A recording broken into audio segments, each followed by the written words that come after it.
Byler. The big fan theory and fan hope for the story of Stranger Things. The idea that the characters Will Byers and Mike Wheeler were building up towards a romance, and this is a theory that hit fever pitch. Today's question is going to be, could Byler as a storyline have actually worked? How could it have worked? And we're going to explore how you do that via fulfilling character arcs. Not just a romance, but substantial arcs with growth that are worth exploring in their own right. You know, I don't follow huge amounts about fandoms, but even I know a lot of people really wanted this to happen, and there had been a lot of hints suggesting it would happen, but then season 5 happens. That's all I need to say there, probably. I've talked a lot about Season 5 in the past. Season 5 happened, and whilst it did have some positive elements, it was very disappointing. In terms of Will and Mike, Will had the most forced and shallow coming out scene imaginable, where conveniently Mike didn't really have to address anything about it because Will had discovered his feelings for Mike never actually were about Mike. In fact, he was just another Tammy Thompson. Not that I hate that idea in principle, but it meant all of Will's feelings towards Mike, feelings he wanted to tell Mike for several seasons but didn't feel ready to do so, felt scared of his reaction. Suddenly, all the reaction Mike needs to give is an apology for not noticing and reassurance that they are friends. Suddenly, their friendship amounted to very little exploration of anything, very little meaning, and apart from anything else, that's just not very interesting story rise. That's a load of build up to absolutely nothing, regardless of whether there's romance or not. You know, you still need two characters to feel like they're navigating something together, like there's chemistry, rather than just like they're pretending to be friends by this point. I think by the time we got to the end of the 5th season, a lot of the characters felt like cardboard versions of themselves. And, you know, if I'm totally honest, I was never that fussed about the Byler stuff. If that was the direction the story wanted to go, then it could work great if written well. I'd have been happy with that, but equally they could have done something completely different that would have also been fulfilling and a great story if written well. Mike and Will don't have to end up together. Sometimes life doesn't work out like that, and that sucks, but it's okay. However, it could work great if they did, and there are obviously a lot of benefits to that idea. A lot of people wanted it as well, and there's a lot to suggest that Duffer Brothers originally had been heading in that direction, and if so, for reasons we can't know, they clearly changed their mind. We're not going to try and get in the heads of what the Duffer Brothers were or weren't planning though. So, could Byler have worked? How could it have looked? If the answer to those questions intrigues you, then stick around and watch this cool train.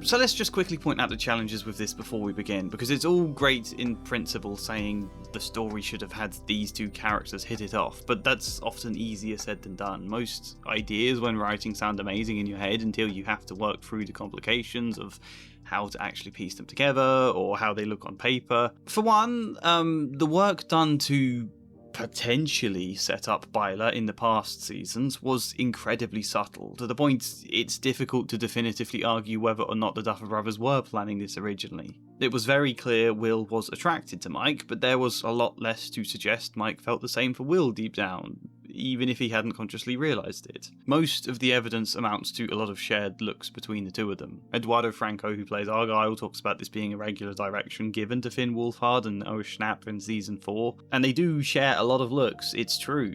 There's also the fact a lot of Will's and Mike's scenes have consistently been quite emotionally intimate, which of course doesn't necessarily suggest romance. I don't like the idea that men being vulnerable would have to mean romance. But it's interesting when Mike is rarely that with Eleven. He offers her a lot of pep talks, but you don't tend to see the both of them opening up their vulnerability together. Eleven can do a load of superhero stuff to save the day, but she doesn't often speak to Mike's soul. And Mike only does that for her when he's kind of forced to. It takes a lot of pressure in Season 4 before Mike can say that he loves Eleven at all, and you do have to wonder how authentic that is. Is this Mike convincing himself? There are so many intimate scenes between him and Will, but not Eleven. It's also true the Duffer Brothers originally planned for Mike and Eleven to break up in Season 4 before studio pressure forced them to change the plan, but if that had been the case, we could make the argument it was creating space for Byler in Season 5. Those are just a few of the arguments though. I'm sure there are many more you can add in the comments, but it was nonetheless pretty subtle development. And that means a lot of heavy lifting would have to be done in Season 5 to take two characters to the point of romance within a single season. It's a lot to try and fit into an already rushed script. Add to that, Mike and 11 also need to break up to make way for this, so that's even more development you have to fit into this season somehow. Then there's the fact that this is the 80s America, where being gay would have been culturally difficult. I mean, it still is, but more so, and in a lot of places, but does that point need exploring now too? Maybe, I don't know, we can't just ignore it, I don't think. And finally, what the hell happens with 11 instead? If she breaks up with Mike, now what does she have? Season 5 already all but kills her in a decision that I find wildly unsatisfying. The girl who spent season after season trying to find her place in the world, for the show to tell us that no matter how big an outcast, no matter what past trauma, you can indeed find your place in the world 11. Only suddenly the show concluded the total opposite to that. That 11 had to die, or at best run away from all the people and places she's ever loved and disappear into total isolation. What a cheery ending. So that's already quite a damning conclusion for 11 as a character, and damning to what the original point of the story was. So if we're also denying 11 her relationship before she goes and potentially blows herself up, that's very depressing as an ending for her character. I think it would be easier to try and craft her relationship with Mike into one that actually feels satisfying. Not that they did this in Season 5, but it would be easier to do that than have them break up and have to find something completely different to have for 11 instead. Not necessarily romance, I should add, but something else, something fulfilling. And doing this on top of the a billion other things you need to do by Season 5, because there are like 1,000 characters here, many of the main characters that you have to do something with. By the time we get to Season 5, there's a lot of them. Not to excuse Season 5's failures at all, but they'd certainly given themselves an unnecessarily difficult task, having to balance all of these moving parts before the season even began. So there's a lot to overcome, and originally I would have argued if it's that difficult to write, then maybe Byler isn't the best option. If it's difficult to get an idea to work, maybe go with a different idea that seems more straightforward, you know? However, this is where I have to mention the project Stranger Things: The Last Door, a fan-driven community project to rewrite Season 5 in a way audiences would find more satisfying. I was contacted by the project manager about it a while back. He asked if I'd be interested taking part, and I said no at the time because I didn't have the free time, but I was intrigued to see how it developed, to see what people were coming up with. So I joined their Discord server, I read some of the draft ideas, I joined some of the discussions, and very gradually they pulled me in. I became passionate. I'm now helping as part of the project. I'm helping to try and do some of the writing. And this is a project that involves Byler. I thought it would be a challenge to write. I argued potentially doing a different idea, but they were all keen. All of the community polls suggested the fans were keen as well, and in hindsight, looking back now, I think that's probably correct. So yeah, we decided to write Byler. We tried to make it matter beyond just fan service. We tried to make it feel authentic and meaningful, and whilst we are still perfecting it, this is the first draft outline I'm about to share. I nonetheless think this is a really good idea. I think you'll love it. So here we go. Without further ado, let's get into it.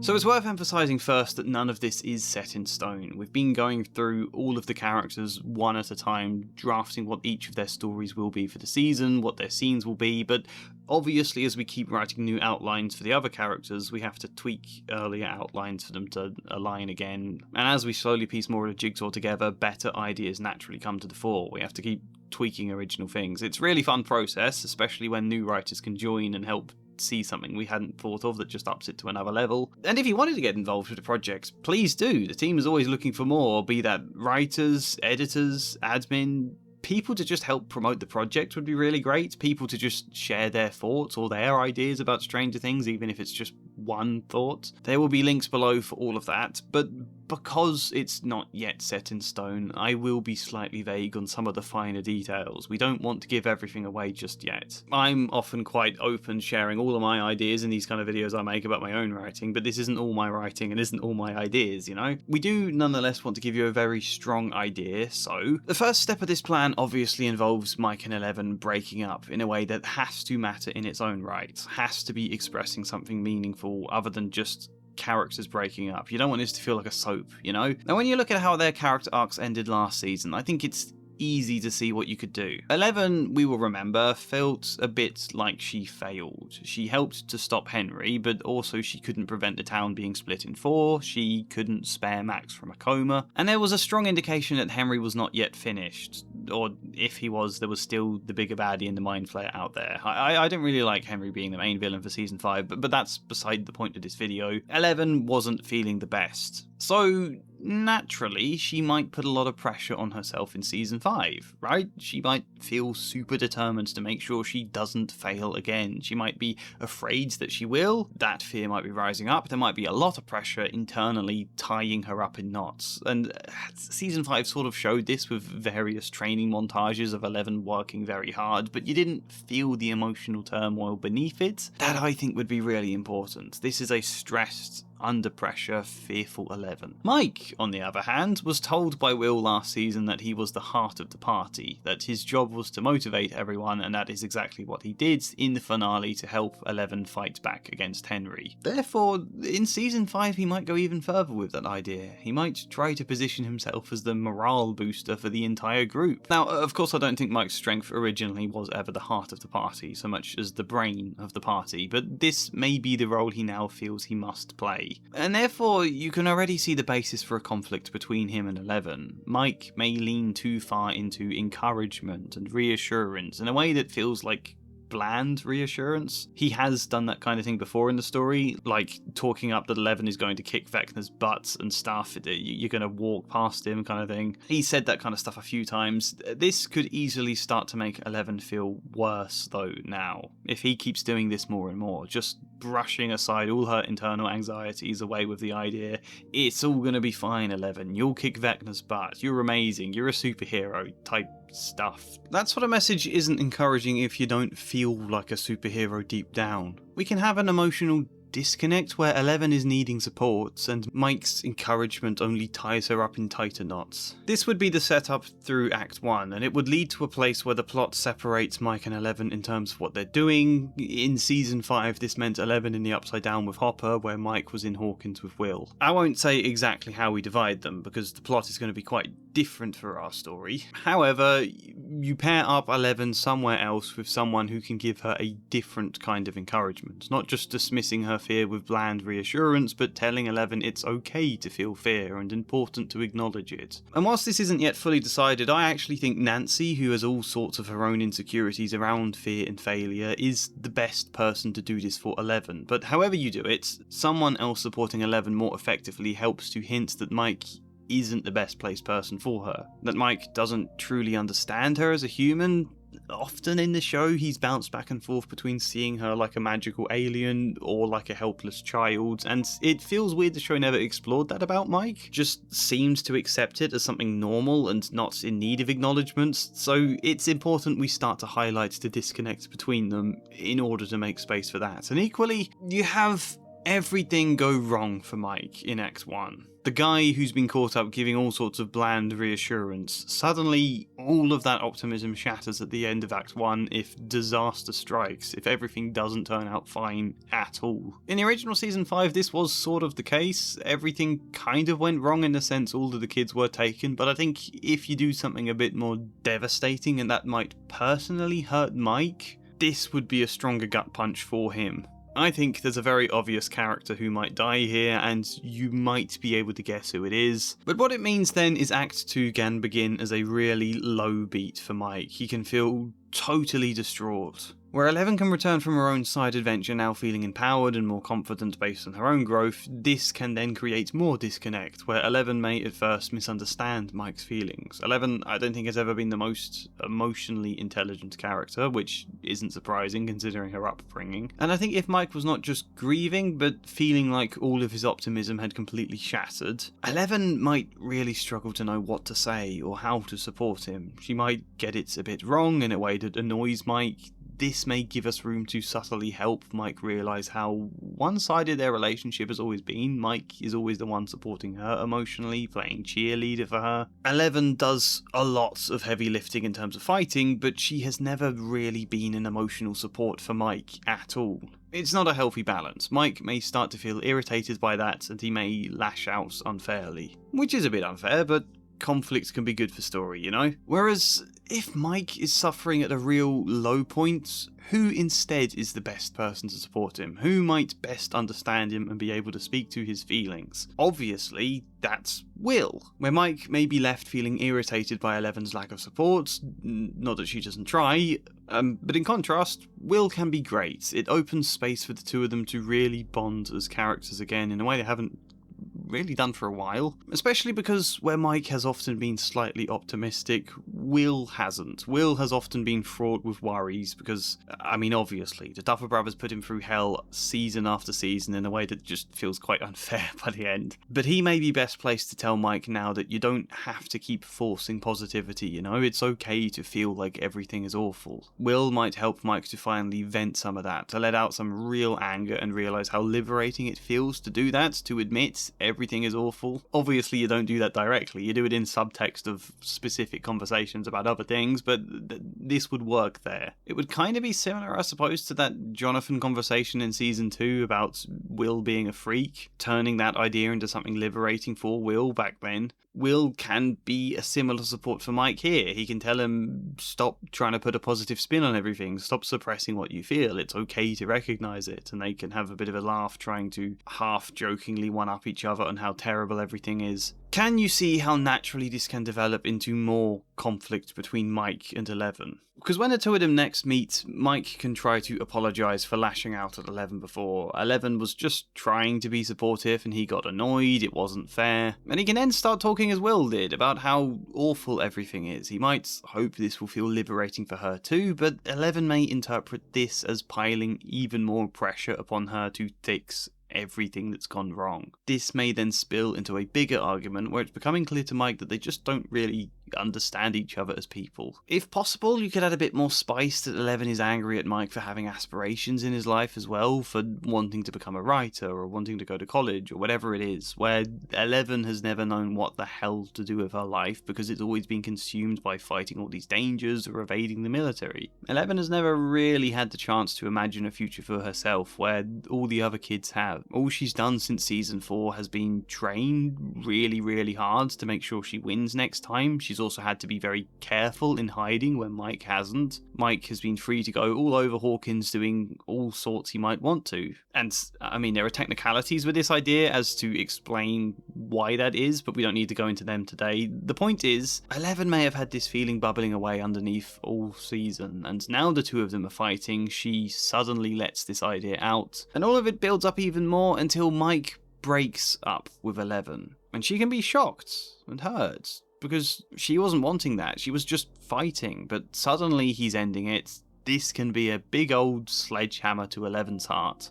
I don't know about you, but does it feel weird Stranger Things never actually explored any of this? Because all the content is already there. Eleven being unable to live an ordinary life in the way Mike can. Mike feeling unsupported. Mike treating Eleven either like a fix-it-all alien or a child to be parented. They explored Will's growing confidence to accept himself, but they only did that in a very isolated way. As someone who analyses a lot of movies and TV shows on this channel, it's the character depth and character conflicts that always matter most. Getting to watch characters grow and navigate difficult emotional playing fields. Often their experiences speak to our own ones, but sometimes it's also the reverse. Characters get to show us lives we've never had and never previously related to. And I think that's what's so great about engaging with stories. We get to then experience something vastly different through their eyes. This is empathy, you know, this is seeing the world from a different point of view, which is of course hugely beneficial, not just to our own development and our ability to manage disagreements, to make more rounded decisions, to resolve conflict rather than having to either tear each other down or completely walk away each time, for disagreements to actually become something more productive and meaningful, which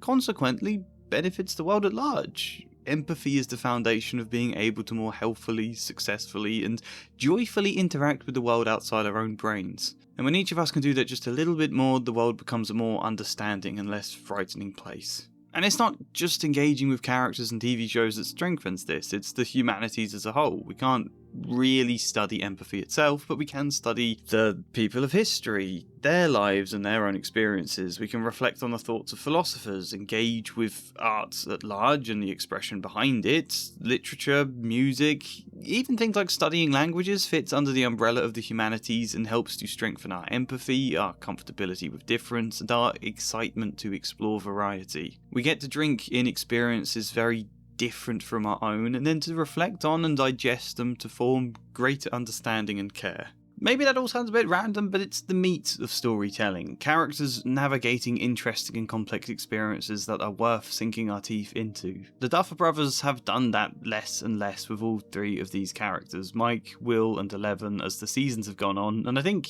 underneath it all, it's the biggest reason the show felt increasingly aimless. Anyway, we do 2 more things with Act 2. Well, I mean, we do a lot of things with Act 2, but 2 more that it's worth mentioning in this video. One is have Mike talk to Will about the fact he and 11 broke up, and because there have been all sorts of space for Mike and Will to have been bonding more this season already. I mean, I only gave one example of a scene between them, but there's a lot of scenes we've been planning for them to bond a lot more, and therefore Will may take this as a sign. The fact Mike has broken up with 11, or even if he's hesitant, he may be unable to contain himself now. He suddenly blurts out that he has feelings for Mike and alludes to the fact that he thinks Mike feels the same for him, and it isn't received well. Mike is shocked. Will is taken aback by this reaction. He felt sure Mike felt the same, but Mike is suddenly very wary and defensive and basically not yet able to accept his own inner feelings here. He feels shame, so he reacts badly. Not that they have an argument. Due to plot reasons, you don't give them the space to fully talk here. You just leave it on a knife edge where Mike can say they'll talk later, or where something happens plot-wise that interrupts them, so they have to rush off into action. That kind of thing. That's the first thing you do. Leave Will in a horribly uncomfortable lurch. Leave Mike with a lot to think about. And then the second thing you do is have Mike be captured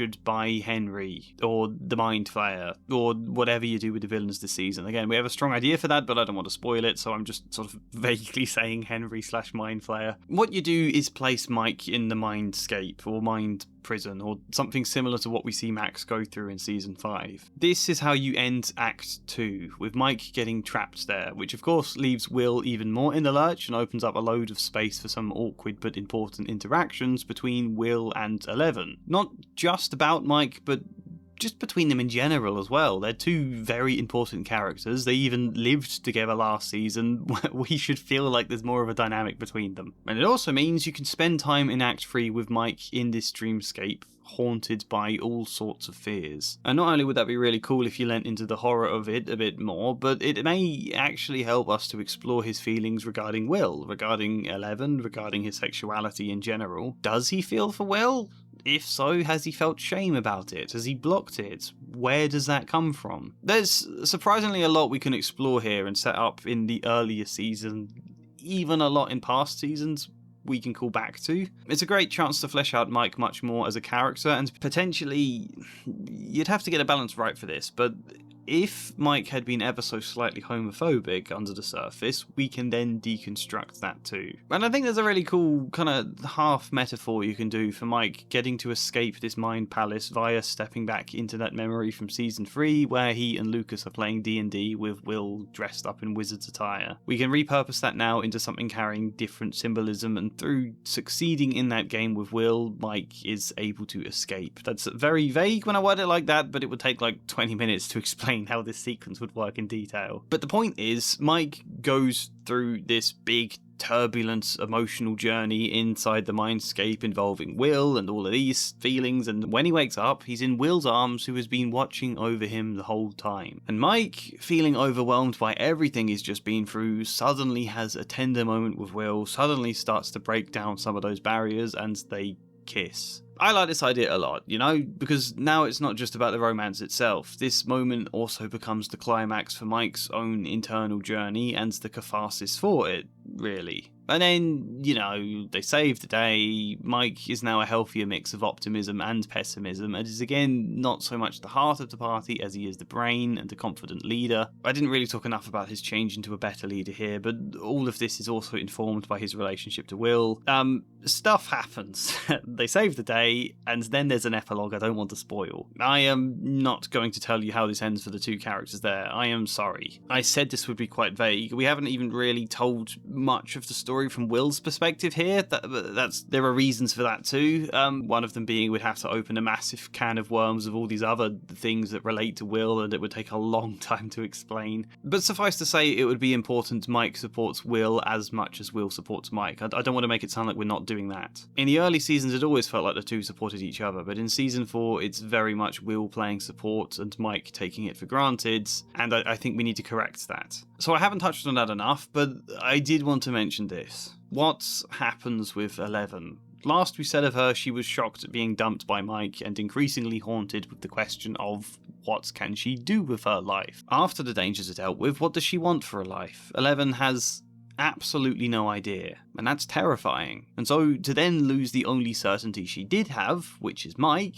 that's even more devastating. And it of course tees up an arc for 11 to slowly figure out what it is she does want. Hopper may offer some support here. 11 may start to think again of Carly or her mother as answers to what her identity is. You know, seeking out the past, trying to over-identify with that in order to mask the uncertainty of her present. There will be an important scene of her returning to Hawkins' lab, walking through the bones of her old life and Brenner's and Henry's to reach a point where probably seeing some kind of object of emotional importance. I don't know what. I was tempted by the idea of finding a photo of herself there as a child, but it could be something else. We haven't decided, but something that gives her catharsis, and 11 cries. Finally. In a way where it's always felt like she's been on the verge of it every season, but never truly been able to. 11 can grieve. Grieve everything and anything, but I think especially grieve the loss of the childhood she was never allowed to live. And I think being able to grieve that is what can then open her to finally look ahead.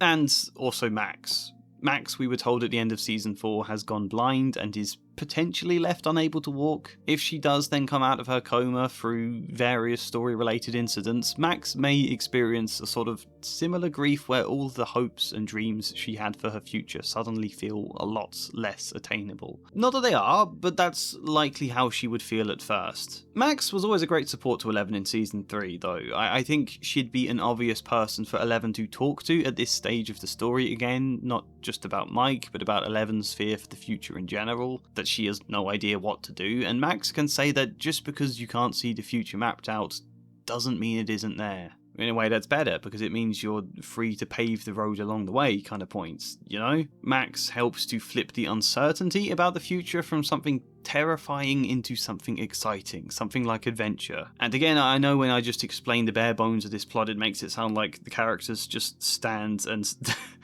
spout character motivations to each other as dialogue, but this is just the rough planning, you know? These kind of things would be bedded into more natural dialogue and natural events happening. I don't think just one conversation with Max shifts everything. So we do other things with 11 too. We help her grieve this season, we help her explore a sense of identity as it shifts between different extremes. We obviously have to do a lot regarding the military and the danger she's in and how you resolve that. But in relation to Byler, we help 11 to reach a point where she realises Mike wasn't the answer for her future. In talking again to Mike after this, she realises he and Will are dating, and she's surprised to realise that she's okay with this. She doesn't feel hurt from Mike anymore. She wants to be her own person. She can do anything she wants. I don't think it will quite be that straightforward, but I think it is an important beat. And that's what she will then do in the epilogue.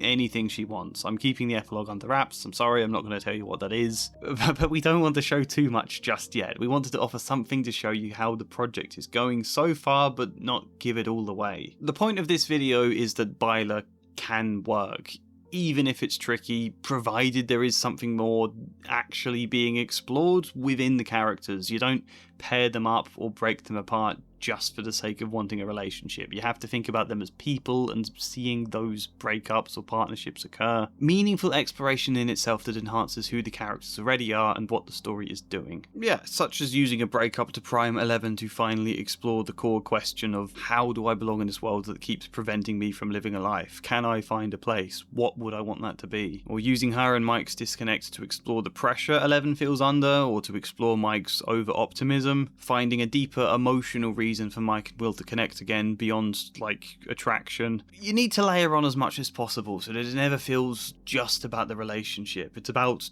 two people with all sorts of different feelings and perspectives that also kind of weave into all other aspects of the story too. Season 5 didn't have to go with Byler in order to be fulfilling, and Byler itself, depending on how it's handled, may also not be fulfilling. It's a tricky thing to pull off, and whilst we really like this first draft outline for it, it's hard to fully know how well it works until we piece together the rest of the season for all the other characters, and even more so start writing the actual script. Likely there'll be things we have to tweak and improve along the way, but nonetheless, hopefully we've set out a decent idea for how Byler could work, giving you a decent sense. And I think I also wanted to use this example to suggest that one of the best things when writing stories for your characters is to think not just directly about their arcs, but how each of their arcs interact, you know? How does 11 change Mike here, and vice versa? How does their fallout set up each of them to change more? How does Will support Mike in that? How does Mike support Will? Character arcs are best when they don't function in isolation, but are all tied neatly together, I think. But yeah, this is our progress so far.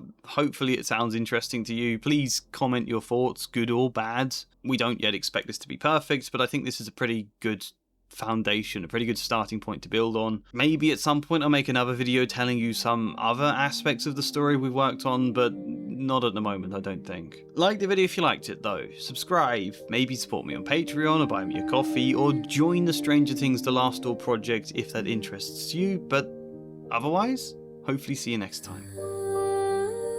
And as ever, a special thank you goes to Flying Spider, Luke Gore, Michael Gallagher, Emery, Faithy, TQM, Kinesthetic, Maury, Sebastian, Alicia, Chad Bramwell and Joshua C. Follier.